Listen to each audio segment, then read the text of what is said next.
Ganda ng tanawin, oh. Ayos na ayos. Yung ulo ko umiinit na.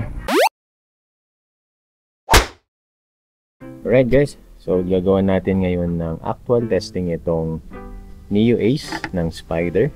And marami kasing nagtatanong or maraming nag-aalala kung mainit nga ba itong helmet na to, since sabi natin minimal yung vents niya. Actually dito lang sa chin niya yung merong vent, and then walang vent dito sa bandang taas, banda sa gilid at sa likuran. Okay, ngayon tirik yung araw, around 2 o'clock. Yan. Dito sa Baguio nasa 28 degrees to 29 degrees. And gagamitin natin tong helmet na to sa tirik na araw, full. Nandito yung chin, nandito yung visor niya, yung outer visor niya. Sasabihin ko sa inyo and i-describe ko sa inyo kung ano yung actual experience ko. Alright, so tara.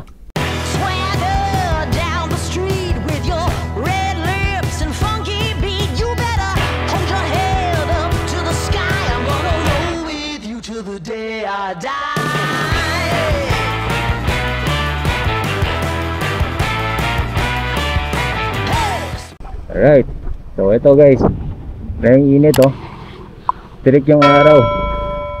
Yan oh, yun yung araw, nakatutok. So ang temperature dito guys is around 28 to 29 degrees, and now it's around 2 o'clock. What more sa mga nasa baba, diba? Siguro sa Manila o sa mga mababang lugar maabot ng 54 to 36. And yung mga heat index sa iba naman, yung talagang mababa is nasa 40 to 44. Grabe, ang init na dyan guys. Itong gamit nating mic pala is a built-in, built-in yan sa action cam natin. And built-in, wala po akong gamit na external mic. So ito yung naririnig nyo ngayon, nakamono lang ako muna. Okay, pabawad muna tayo, ikot tayo ta hindi malulim na. Kung nababala kayo mag-Baguio, tingin nyo malamig dito, hindi po malamig dito. Malamig, medyo malamig lang pag medyo gabi na, at least pero yan, para sa amin taga Baguio, mainit na talaga to. So ito nakasara yung visor ko ha, hindi po ito naka-open. Siyempre yung lang, yung action cam ko medyo labas ng konti. Dahil sa tubing yan, mas mababa dito, mas mainit. So sa ngayong summer, ngayong tag-init, yan, mag-jet lang muna kayo, jet settings lang muna kayo. Kaya yun ang maganda dito sa sa helmet na to, kasi depende sa panahon, sa riding season. Pag mainit, mag-jet lang, detachable naman yung chin niya, pwede nyo siyang dalhin. Pag nagra-rides kayo, ay malayo, tapos gusto nyo mas well protected yung mukha nyo, yan, dalhin nyo lang yung chin. Hindi naman to sa gabal, pwede nyo ilagay sa U-box nyo or sa bag nyo. Medyo mainit sa mata, kaya kung ako sa inyo, pag dala-dala nyo tong helmet na to, yung iiwan sa motor nyo ng lang, ng hindi naka-strap or hindi naka-secure, kasi malamang sa malamang dudukutin yan. Ilagay nyo lang sa bag nya bago nyo isabit, para at least hindi naman kitang-kita, lalo pag nagpa-park kayo sa mga public Sobrang pogi ng helmet na to, kung pogi kayo kahit anong motor dito. And hindi lang dun, syempre rin siya, dahil 4-in-1 din siya, dapat na style or settings or configuration sa isang helmet. Okay, hindi na kailangan papalit-palit, yan na lang. Kung hindi nyo pa napapanood yung first part ng helmet, yan, click nyo lang dyan sa screen or meron dyan sa description, tingnan nyo muna yon. Medyo nakalayo na tayo ng konti, so kung masubukan talaga kung iinit ba talaga ang ulo ko dito pag bumabad ako sa araw, dahil nga wala siyang vents. I say sa wind noise, depende yan. Pero since wala nga siyang vents, hindi makakapasok yung hangin. So yan, para sa akin, medyo maririnig nyo kahit pa paano yung sa labas. Lalim na. Ayan, maririnig nyo pa rin yung sa labas. Pero pag naka fully closed na kayo, yan, medyo kulog na siya. Sa ambience naman, kung maririnig nyo ba ang labas, yes, maririnig nyo pa rin, pero medyo muted, medyo tahimik ang mundo mo dito. Maririnig mo lang pag kinakatok mo yung helmet mo, or pag medyo gumugungun ng konti yung helmet. So ayun yung feedback ko sa pagdating sa wind noise. Yan, dito na tayo sa ukab. Yan, kita natin, ukab yan. Alright, so ito yung Itogon. Sabi na nga, tama yung hula ko.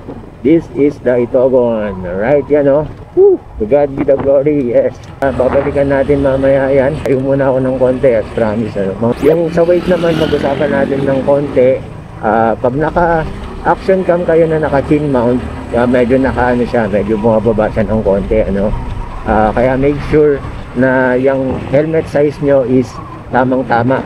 Okay, tamang-tama dapat. Kasi bababa yan eh. And medyo mabigat na sa harap niya. And maayos naman kahit paano, yun lang. Medyo front heavy siya. So nandito tayo sa ayan, Ukap Poblacion Road. Muna tayo dun sa may Itogon signage. And yeah, tirik pa rin yung araw. Ito maganda. At may mga tricycle na pala dito. Nasa baba na pala tayo. Okay. And this is good, ano? Para sa helmet review natin. Medyo nararamdaman ko yung init, particularly sa tuktok. Pag gumaandar, syempre, para matanggal yung init doon, kailangan natin i-open yung visor, no, para ilabas na yung init. Maganda naman kasi, hindi siya siksik eh. Yung pad na ito hindi siksik sa taas, kumbaga may space pa siya. And at the same time, additional na pang airflow din siya. So, yan. Hindi ba siya sagabal pag hindi siya sagabal kasi yan, no? Okay, so may maganda yung pasukan ng hangin na dito sa may chin. So yan, akit na tayo. So ang gagawin ko para mawala yung init sa ulo ko, yan, bubuksan ko na yung main visor ko. Tapos yan, nakaano lang ako, nakagamit ko yung inner visor. Okay, para protection din kasi nga sobrang tirik yung araw yan, no? Sobrang tirik, grabe. Taglitin lang natin to. So ito, oh, it's nice. May dam pa dun, oh. Ano kayang dam to? Hindi ko alam kung anong tawag sa dam na yan. Yan, oh. Ganda ng tanawin, oh. Ayos na ayos. Yung ulo ko, umiinit na. Okay, saka yung yung temperature ngayon. Mas mainit dito. Baka nasa 30 siguro dito. Pag ramdam nyo na yung init, suggest ko na open nyo na yung visor nyo. Okay? Or mag-jet na lang kayo. Tapos mag neck mount kayo kung naka-action cam kayo. Lalabas pa rin naman guys, dahil maiksi yung back neto or mataas yung back nya. Mas mabilis lumabas yung hangin doon. Okay? Tsaka yung paddings nya, hindi naman siksik eh. May ano pa rin siya, parang may mga holes pa rin siya.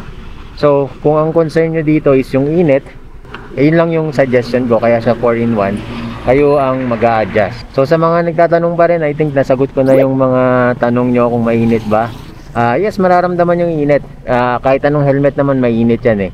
Though wala kasing wala kasing vents to. Sana sa version 2 magkaroon, no, kahit isa lang. Okay, kahit isa lang dito sa bandang taas or sa bandang gilid. Okay na yun. Sa likod ayos na eh, kasi short nga siya. Lalabas na agad yung doon, yung hangin.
Alright, so yan, so far so good. So itong Neo Ace, yan, na testing naman natin siya, yan, actual. medyo worried yung iba, no? Paano pag mainit? Saan lalabas yung init niya or saan papasok yung air niya? Well, kaya dinesign nitong helmet na to na paganyan. Yan, no? Medyo mataas ang likod niya or sa batok niya para mas mabilis makalabas yung hangin. And experience ko yun nung tirikang araw nung ginamit ko tong helmet na to. Doon ko napansin dito yung init niya, yan sa may bandang tuktok. And tinutulak nung intake, yan dito sa baba. Okay, dito siya lumalabas. Yan, dito pumapasok. So, may experience with this. Pag nakalagay itong chin niya, syempre dito papasok. And then dito rin sa ilalim. Okay, dito sa ilalim pumapasok yung hangin. Tapos pataas siya doon. Okay, pag naka-open naman, syempre dito. Okay, so itong padding naman niya, kung makikita nyo yung pinaka liner na yan or yung pinaka shell, inner shell niya. Okay, so makikita nyo doon yung paddings niya. Yan, no, parang may mga konting space. Paglalagyan niya ng wire, tsaka para may space pa rin. Para yung, at least yung hangin, hindi talaga kulong na kulong sa loob. So kaya ganyan yung design niya. Since ito naka chin mount siya, no? Kahit anong chin mount pwede naman dito. Ang cons, hindi mo siya fully close. Okay? Itong outer niya kasi bumababa siya hanggang dito. Hindi natin magagawa yun kapag meron siyang chin mount ng action cam. Pero dito okay naman na, at least takip pa rin naman, di ba? Next na experience pa is na medyo nalilito ako dito sa toggle ng inner visor niya, no? Dito. Nakakalito. Ito, tsaka itong lock niya. Minsan, medyo madalas kong napipindot to kaya medyo nag-open up siya. Kaya yun yung isa sa kailangan yung sanayin. So, dapat alam nyo yung switch na gagalawin nyo kung ito or ito. So, pag ito kasi, yan, mag-open up siya. Based on my experience kasi medyo, pag nakakabit na tong helmet na to, kailangan tanggalin mo na naman para ma-align mo ng maigi itong mounting niya. Okay, so just take note of that. And then, pansin ko, medyo maalog itong inner visor niya. Pag masyado ng lubak yung daan, medyo, yan, gumagalaw-galaw siya ng konti. So, medyo, para sa akin, medyo nakakairita yun. And then, sa una, meron siyang konting grado, which is common sa mga spider naman pag may mga inner visor. Sanayan na lang din, and then maintain nyo lang yung lens na laging malinis and avoid touching those lens para hindi siya lalabo, no? Kaya meron siyang toggle dito or switch dito para ito lang gagamitin nyo. Although meron naman siyang parang dito hawakan para hindi nyo mahawakan yung lens, ma-avoid yung fingerprints. Yan. So pwede naman doon din. Pero kung ako dito dapat lagi. And pansin natin guys, hindi ko dala yung clear visor kasi gagamitin ko lang yung clear visor if ever na makulimlim or madilim or sabihin na nating pag umuulan, no? Doon ko lang siya gagamitin. Isa rin pala, pag gumagamit kayo ng chin mount ng action cam, yan, mapapansin nyo na medyo mabigat dito sa harap. And then, sa actual experience ko, medyo dumidikit yung chin ko dito sa mismong dulo niya. So overall, para sa akin, goods na goods itong Neo Ace na to. Hindi lang sa looks niya, no? 100% head turner siya. Tsaka itong kaki na to, bagay na bagay sa mga retro na mga scooters or mga motorcycles. Sa performance, goods na goods, kulang nga lang talaga sa vents. If you find this video helpful, please subscribe and syempre, palike na rin itong video na to. Comment anything you want, share if you want. I'll see you again on the next one. Ingat kayo lagi, ride safe, at huwag mainit ang ulo. Goodbye.